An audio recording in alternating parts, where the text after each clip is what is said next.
कार्तिक पुराण शुक्लांबरधरं विष्णु शशिवर्णं चतुर्भुजं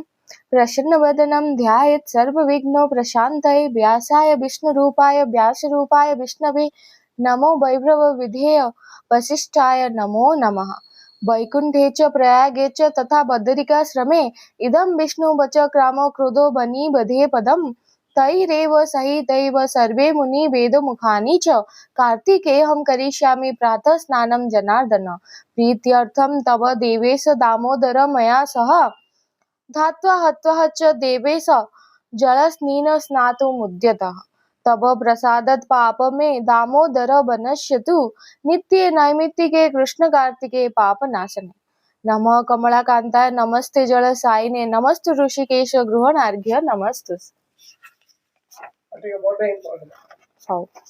द्वितीय अध्याय सत्यभामा पूर्वजन्म कथन। श्री भगवानुवाच ततो गुणवती श्रुत्वा राक्षसौ निहता वृतौ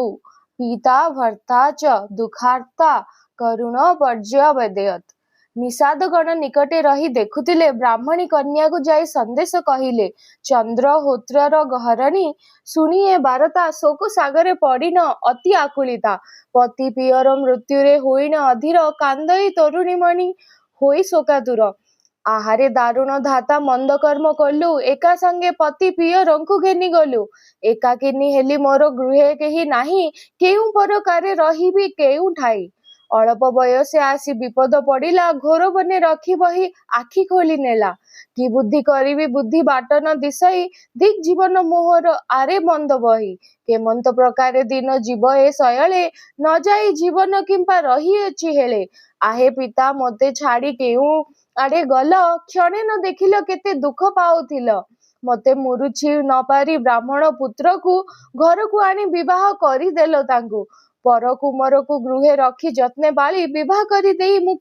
मुही अचिंते रहिली से मोहर स्वामी मते गले छाड़ी देई किपरि जीवन धरी रहिबी जे मुही उभय कूल को एबे हेला ज्ञाति शून्य एथिपाई किए देव जल तिल दान प्रेत कार्य आउ के करिवो समापन एतिकी भाली केवल रखिछि जीवन एते भाली गुणवती शोक परिहरी आपणा मन मध्य विष्णु सुमरी विष्णुंगर माया ए संसार खेल घर तांक बिनु आनगति अछि बा कहार आउ की करिबी दुख कहिबी काहाकू सज हेला निजे प्रेत कार्य करिवाकू आनंदरे प्रेत कार्य समापन कला प्रभु पादे चित्त रखी विष्णु को भजिला आपणा गृहरे जेते धन थिला रही से देश राजा को देला लोभ छाड़ी देई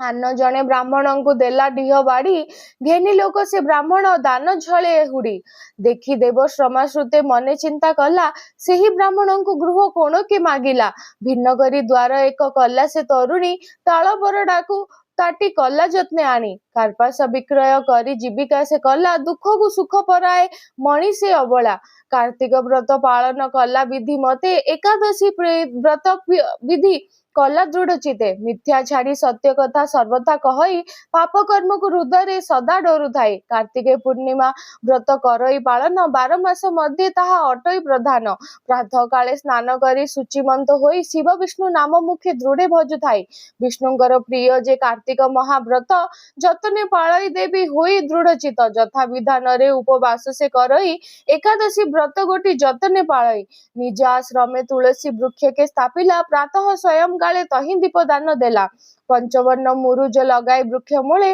दीपदान दिए जाली प्रातः सायं काले हविष्य अन्न केवल करई भोजन निंदित कर्मादि सबु कल्लाक वर्जन तृण सज्जारे शयन कला नीति प्रति निष्ठापर व्रत पाले देवी गुणवती एही प्रकारे तहु किछि दिन गला अकस्माते अंगे तार ज्वर प्रवेशिला कार्तिक मासर शीत अति भयंकर प्रातः काल स्नान सारे होइन निष्ठुर जठर अग्नि ताहार तेजहीन हेला दिन दिन रोग तार शरीर व्यापिला प्रबल ज्वर देह कंपिन उठई तथापि व्रत पालने हेला न करई नित्य प्रभात रे बाळ अलस न करे हिम जले स्नान करे सुर नदी तीरे अकस्माते अंगरे घोटिला सन्निपात शरीर प्राण ताहार हेला अंतर्निहित आत्मा पुरुष ताहार जाजल्य मूर्ति धरी हेममय रथे बसिला कि धाती मंगल ध्वनि करीन विष्णु दूत माने रथे बसई चलिले वैकुंठ भवने विष्णुଙ୍କ ପାୟରେ ଯାଇ ଦର୍ଶନ କଲା ମୁକ୍ତି ପାଇଣ ସେହି ଅଚିନ୍ତ ରହିଲା ବିଷ୍ଣୁଙ୍କର ଆଜ୍ଞା ହେଲା ସେ ଗୁଣବତୀକୁ ଅହରହ ଲକ୍ଷ୍ମୀଙ୍କ ସଙ୍ଗତେ ରହିବାକୁ ଲକ୍ଷ୍ମୀଙ୍କ ସଙ୍ଗତେ ସଙ୍ଗୀ ହୋଇ ସେ ରହିଲା ଦିବ୍ୟ ଭୋଗ ପାଇ ବାମା ବିଷ୍ଣୁଙ୍କୁ ଲଭିଲା ତହୁଁ ପୁଣି ବ୍ରାହ୍ମଣୀ ଲଭିଲା ଯେଉଁ ଗତି ସେ କଥା କହିବା ଆଗ ଶୁଣ ସତ୍ୟାସତୀ ଦ୍ୱାପର ଯୁଗ ଏ ଜାଣ ଆଗ ପ୍ରିୟ ସହି ଆମେ ବିଷ୍ଣୁ ସ୍ୱୟଂ ନାରାୟଣ ନାମ ବହି ଭର ଭର ହରଣରେ ଆମ୍ଭ ଅବତାର ରୁକ୍ମିଣୀ ଲକ୍ଷ୍ମୀ ଉତ୍ପତ୍ତି ତାଙ୍କ ସଙ୍ଗତରେ ପୂର୍ବେ ତୁମେ ଗୁଣବତୀ ଆଗ ପ୍ରିୟ ସହି ଏବେ ଜାଣ ସତ୍ୟଭାମା ହେଲେ ଦେହ ବହି ତୁମ ସ୍ୱାମୀ ଚନ୍ଦ୍ରହୋତ୍ର ଯେଉଁ ଦ୍ୱିଜବର ସେହି ଜନ୍ମିଛନ୍ତି ଆମ୍ଭେ ଭକତ ଅକ୍ରୂର ତୁମ୍ଭ ପିତା ଦେବଶ୍ରମା ହୋଇଛନ୍ତି ଜାତ ତାହାଙ୍କର ନାମ ଯେ ଅଟଇ ସକ୍ରାଜିତ ସକାଳରେ ତୁମ୍ଭର ଗୋପାଳିତ ତୁଳସୀ ସେହି ଜାଣ ମର୍ତ୍ତେ କଳ୍ପଦ୍ରୁମ ହେଲା ଆସି ଏସବୁ ଅଟଇ ସଖୀ ତୁମ୍ଭ ଧର୍ମ ଫଳ ଆପେ ତରି ତାରିଲ ଆପଣା ବେଣୀକୂଳ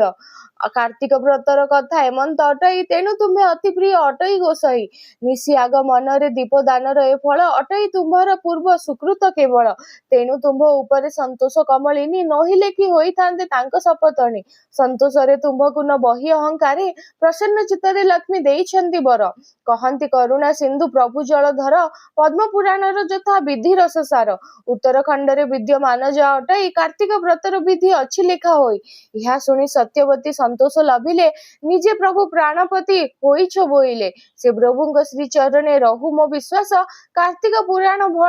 भणे नाकपाल दास इति श्री पद्म पुराण उत्तरखंडे कार्तिक पुराणे सत्यभामा पूर्व जन्मम कथने भक्त नाकपाल कृते नाम द्वितीय अध्याय।